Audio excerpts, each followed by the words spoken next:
Hi everyone! Kapag po ikaw ay isang driver sa Pilipinas, ay kaya mo nang mag-drive sa kahit anong pamang bansa.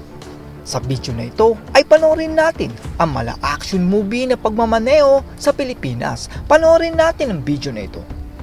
Umpisahan natin ang video sa pagliko ng isang sasakyan ng biglaan at walang signal light. Nanay natin pala, grandchildren, ay bilang great-grandchildren na pala. Ay! Ginaba. Bobo? Tangina ka. Sorry naman. Tinamaan naman ng rider dahil hindi gumamit ng signal light ang sasakyan at bigla na lang lumiko. Oh! Shucks. Accident to. Oh. Shit, may bulot ako. Oh, nilinis na motor. Counterflow naman ng biker at kamunti ka ng tamaan.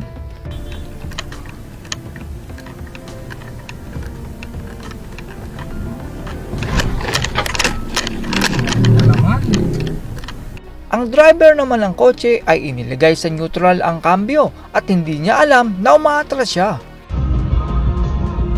Ito din. Uy!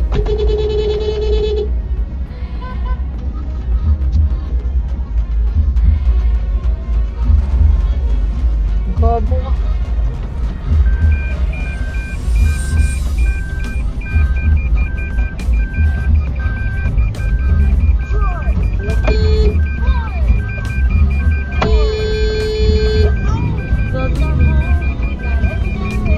Nag-overtake naman ang bus pero alanganin ito dahil paliko ang kalsada.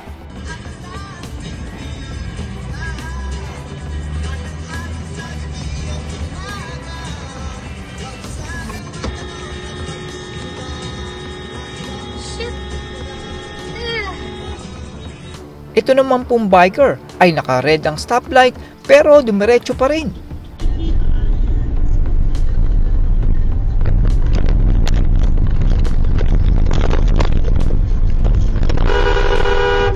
Tangina mo.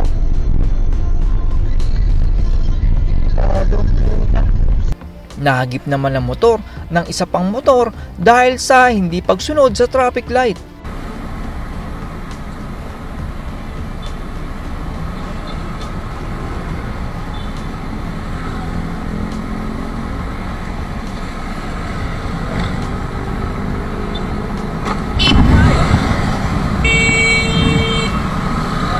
Hindi naman huminto ang motor at sasakyan kahit na nasa intersection ng kanilang dadaanan.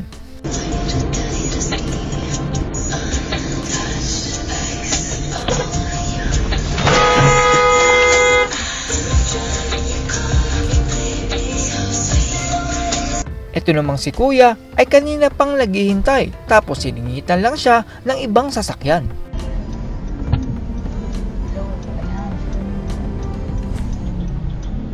Teka lang, sir. Kalma ka. Gago to, ano pa ako. Sino? Uunahan pa ako magpa-park din. Sino dyan? Uy! Ingo! Gago ang puta. Eh wala eh, asshole siya eh. Kaya mo na aalis na rin to.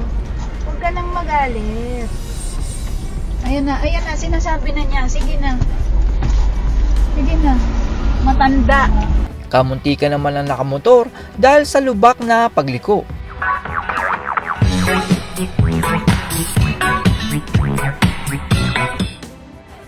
Ginitgit naman ang sasakyang pula dahil hindi alam ng gray ng sasakyan kung saan ang exit.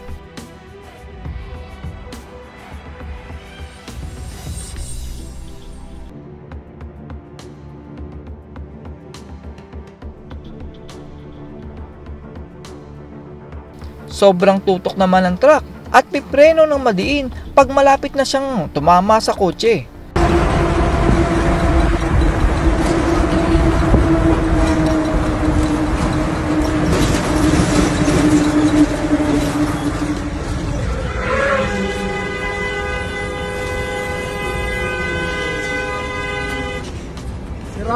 mag-drive, binibidyo ko kayo kanina pa ha.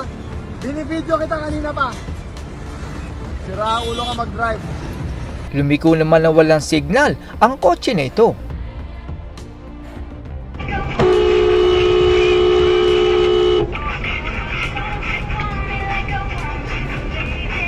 Nagkukwentuhan naman ang magulang kaya hindi nila napansin ang kanilang anak.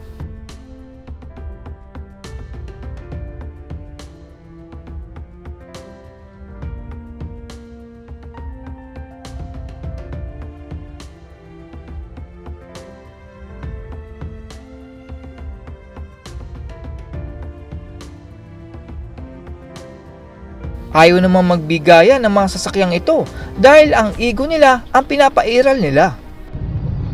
Yan ang mahirap pag walang traffic. Paano na tayo ngayon gagalaw na ito? Ayun sila, tutukan sila dun.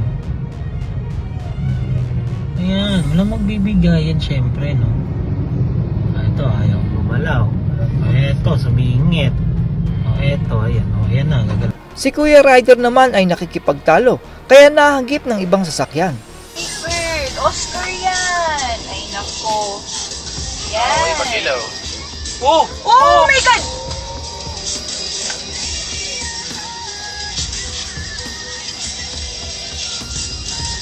Ito naman pong sasakyan ay hindi alam ang exit kaya tumigil siya sa gitna.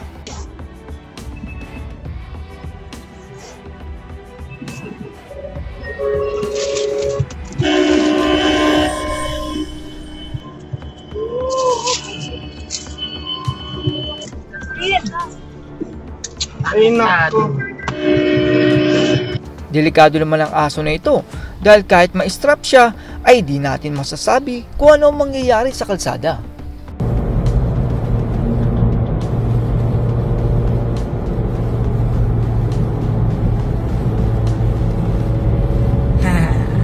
So cute.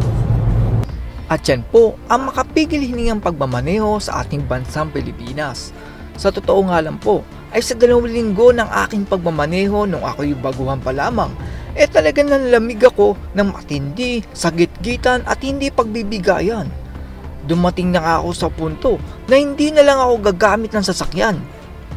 Pero dumating ang oras na nasanay na ako at nakuha ko ang teknik sa pagmamaneho. Ganun pa man, ay dapat pa rin nating sundin ang batas trapiko. Kaya kasi nagkakaroon ng aksidente ay kahit naka-red na ang traffic light ay dinidiretso pa rin ng iba. Minsan naman ay dahil sa pagmamadali na ma-deliver ang mga package na sa kanilang trabaho ay binibilisan nila ang takbo. Kaya kapag nasa daan po tayo ay dapat nating pairalin ang pagiging defensive driver. Tignan muna natin maigi kung may paparating sa mga gilid bago tayo lumiko sa kanan man o kaliwa. That's all everyone. Salamat sa inyong panonood. This is Chuck and you're watching Biker Drone.